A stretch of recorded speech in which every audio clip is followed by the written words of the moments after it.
There may be no financial decision more controversial than whether to buy a home or rent one. Ask 10 people, and you'll probably get 10 different answers. Some will insist that renting is just throwing money away, while others will argue that buying a home means tying yourself to decades of debt. What's interesting is that both sides can present very convincing numbers to prove they're right. But what if I told you this entire debate is overlooking the single most important factor? With the same strategy, the same income, and the same amount of money to invest, you could come out ahead in one city and fall behind in another. If you want to understand how seemingly simple financial decisions can shape your wealth for decades, subscribe to the channel right now. Because here, we don't just talk about money. We use real-world numbers to uncover what actually works in your best interest. And the results may be very different from what you've been hearing on the internet. Meet Jake and Marcus. Both are 38 years old and live in Atlanta, Georgia. They each earn $75,000 a year, have $100,000 in savings, and are facing the same major financial decision. Should they rent or buy a home? Of that savings, each sets aside $80,000 for the investment decision and keeps the remaining amount as an emergency fund and to cover additional expenses. They want to live in comparable homes in the same area, and both have a 30-year investment horizon. Jake decides to rent. Instead of using his savings to buy real estate, he invests the entire $80,000 in an index fund that tracks the S&P 500. Marcus takes the opposite path. He uses $77,600 as a 20% down payment on a $388,000 home and finances the remaining balance with a 30-year fixed-rate mortgage. The rest of his savings is reserved for closing costs and emergencies. For this comparison, we'll assume that the stock market portfolio earns an average annual return of 8%, while home values appreciate by an average of 3.5% per year over the long term.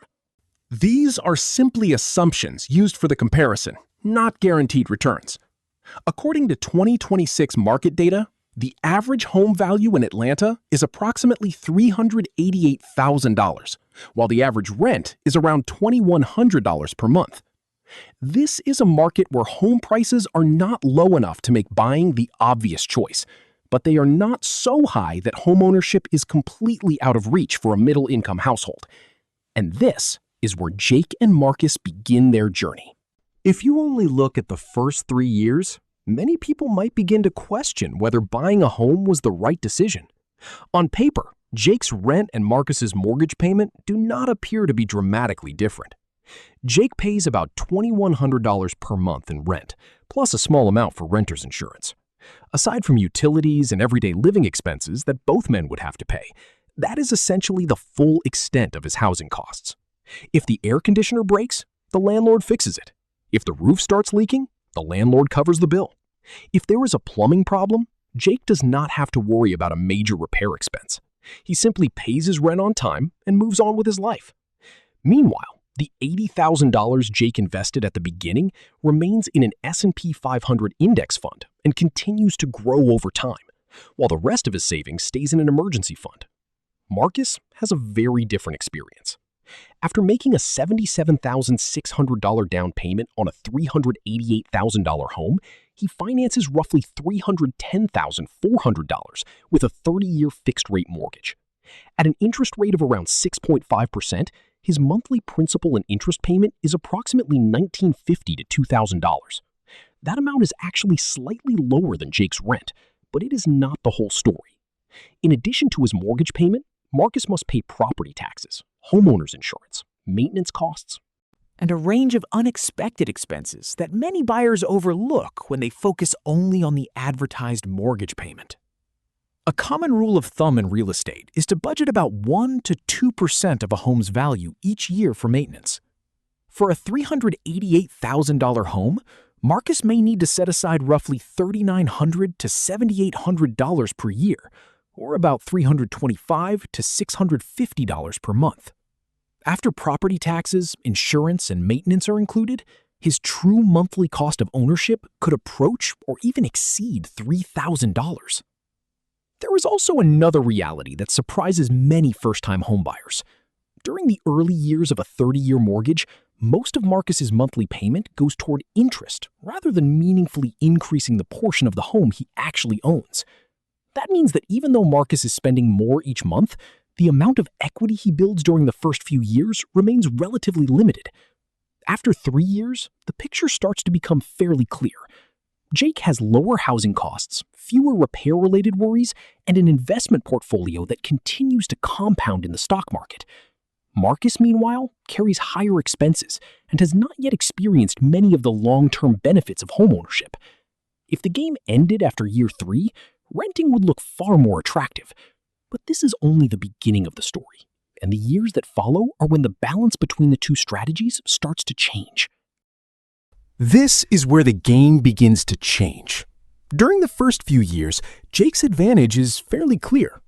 His housing costs are lower, he faces fewer repair-related worries, and his investment portfolio continues to grow. But over time, one factor begins quietly narrowing that advantage: rent. For this model, we'll assume that rents in Atlanta increase by an average of about 2.5% per year over the long term. That may not sound significant. Each time Jake renews his lease, his monthly rent might rise by only a few dollars. The problem is that those increases compound year after year. Starting at $2,100 per month, Jake's rent could rise to nearly $2,700 by around year 10. No single increase is large enough to immediately disrupt his lifestyle, but over time, rent begins taking up a growing share of his monthly budget. Marcus, meanwhile, has a different advantage. With a 30-year fixed-rate mortgage, the principal and interest portion of his payment, about $1,950 to $2,000 per month, remains nearly unchanged. That does not mean his total housing costs are completely fixed. Property taxes, homeowners insurance, and maintenance expenses can still rise over time. However, the largest portion of his payment to the bank was locked in on the day he signed the mortgage. While Jake must continue paying the latest market rent, Marcus's principal and interest payment remains close to what it was in the first year. At the same time, as the loan progresses, a larger share of each payment goes toward reducing the principal, allowing Marcus to build equity more quickly. By around year 10, Jake may still have a cash flow advantage, but the gap between the two strategies has started to narrow. And this is where the debate between renting and buying becomes truly interesting. So what happens after 30 years? The outcome in Atlanta is surprisingly balanced. Jake invests his initial $80,000 in an S&P 500 index fund. At an assumed average annual return of 8%, that investment alone could grow to roughly $805,000. If he also continues investing the difference in housing costs during the years when renting is cheaper, his portfolio could approach or even exceed $1 million. Marcus buys a $388,000 home with a 20% down payment and fully pays off the mortgage over 30 years. If the property appreciates by an average of 3.5% per year, the home could be worth approximately $1.09 million by the end of that period. Marcus has to cover property taxes, homeowners insurance, and maintenance throughout those 3 decades, but in return, he finishes with a mortgage-free home. Jake ends up with more liquid investment assets, but he still needs to pay for housing. Marcus owns a less liquid asset and would face transaction costs if he decided to sell. That is why there is no clear winner. Atlanta is a market where both renting and buying can produce strong long-term results when the strategy is carried out consistently and with financial discipline. Atlanta shows us a relatively balanced market where both renting and buying can produce strong results. But when we move Jake and Marcus to Austin, Texas, the picture begins to change. In 2026, the average home value in Austin is approximately $510,000, while the average rent for a 3-bedroom home is around $2,450 per month. With $100,000 in savings, Marcus cannot afford a 20% down payment while still keeping enough money for closing costs and an emergency fund, so he chooses to put down 15%, or about $76,600, and finances the remaining $434,000. With a 30-year fixed-rate mortgage at roughly 6.5%, His monthly principal and interest payment is about $2,735. But that is not the full cost of ownership. Austin is located in an area with relatively high property taxes, and once property taxes, homeowners insurance, mortgage insurance, and maintenance are included, Marcus's total monthly housing costs could approach $4,300 to $4,500. Jake, meanwhile, rents a comparable home for about $2,450 per month, creating a difference of nearly $2,000 each month. This is where renting stops being simply a matter of paying someone else's mortgage. If Jake consistently invests that monthly difference in an S&P 500 index fund, his cash flow advantage could grow into a substantial investment portfolio over time. Austin also demonstrates another important reality. Home values do not rise every year. Over the most recent 12-month period, the average home value in the city fell by more than 5%. Marcus still builds equity and may benefit if the market recovers over the long term, but Jake has the advantages of lower monthly costs, greater liquidity, and more flexibility to relocate. However, this strategy only works if Jake actually invests the money he saves. If he spends the entire difference on lifestyle upgrades, the financial advantage of renting largely disappears. That is why Austin represents the type of market where renting and investing the difference may be more financially sensible than buying a home. Now let's look at Cleveland, Ohio. In 2026, the median home sale price in Cleveland is approximately $142,000, while the average monthly rent is around $1,250. To purchase a home at that price, Marcus needs about $28,400 for a 20% down payment and finances the remaining $113,600. With a 30-year fixed-rate mortgage at roughly 6.5%, his monthly principal and interest payment is about $715. After property taxes, homeowners insurance, and a maintenance budget are included, his total monthly cost of ownership could range from approximately $1,100 to $1,300. Jake, meanwhile, rents a comparable home for about $1,250 per month. That means Marcus's cost of ownership could be similar to or even lower than Jake's rent. This is a major difference from Austin, where Jake could save nearly $2,000 per month by renting instead of buying. In Cleveland, the renter's cash flow advantage largely disappears. To keep the comparison fair, Marcus does not leave the rest of his money sitting idle. After using $28,400 for the down payment, he invests the remaining portion of the original $80,000 investment capital. Jake still benefits from investing the full $80,000 from the beginning and holding a more liquid portfolio. Marcus, however, maintains an investment portfolio of his own while also building equity in the home with every mortgage payment.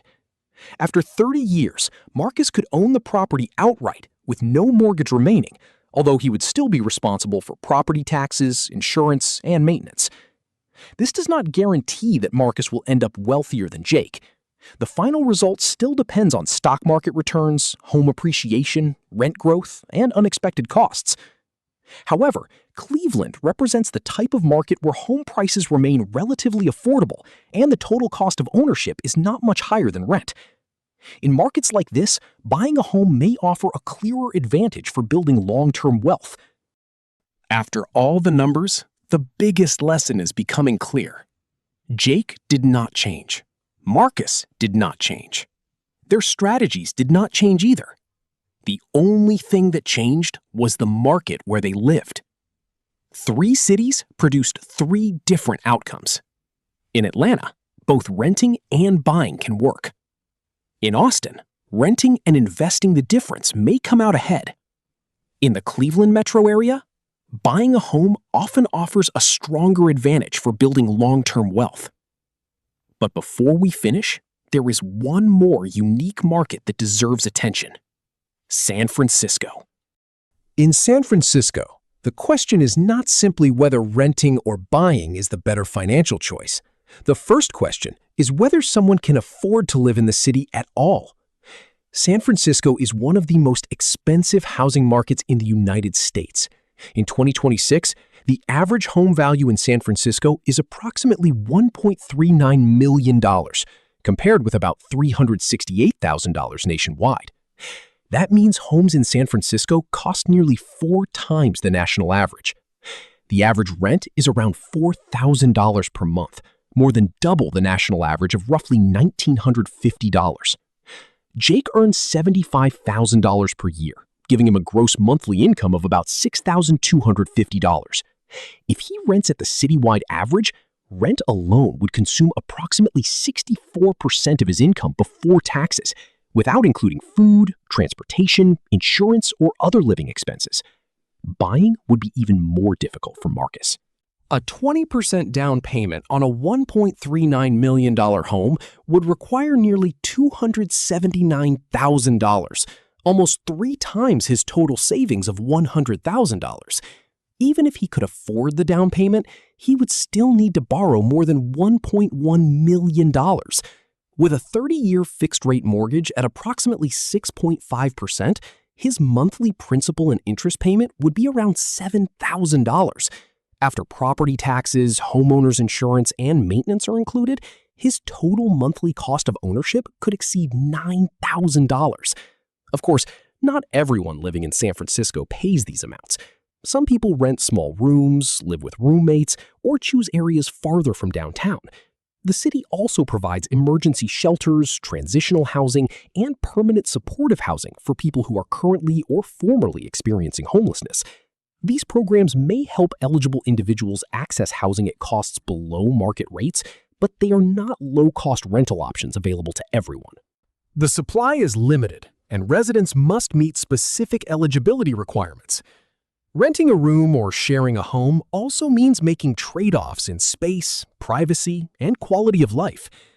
That is why it would not be fair to compare Jake renting a bed in a shared room with Marcus buying a home worth nearly $1.4 million. To properly compare renting and buying, they must live in homes with similar size, location, and quality.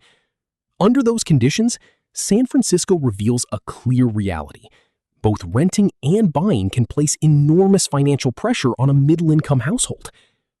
In this market, the most sensible decision may involve more than simply choosing whether to rent or buy. Someone may need to live with roommates, move farther from downtown, relocate to the suburbs, or consider a different city that better matches their income. San Francisco is therefore a final reminder that choosing where to live can be just as important as choosing whether to rent or own a home. So the most important question is not simply, should I rent or buy? The better questions are, how high are home prices and rents where I live compared with my income? If I choose to rent, will I actually invest the money I save? If I buy, can I afford the down payment, keep up with the mortgage, and handle unexpected costs? And finally, what am I willing to give up in order to keep living in that city? People who successfully build wealth do more than make the right choice between renting and buying. They also choose the right type of home, the right level of spending, and the right market for their financial situation. The same decision that helps you build wealth in Atlanta, Austin, or the Cleveland metro area could create enormous financial pressure when applied in San Francisco.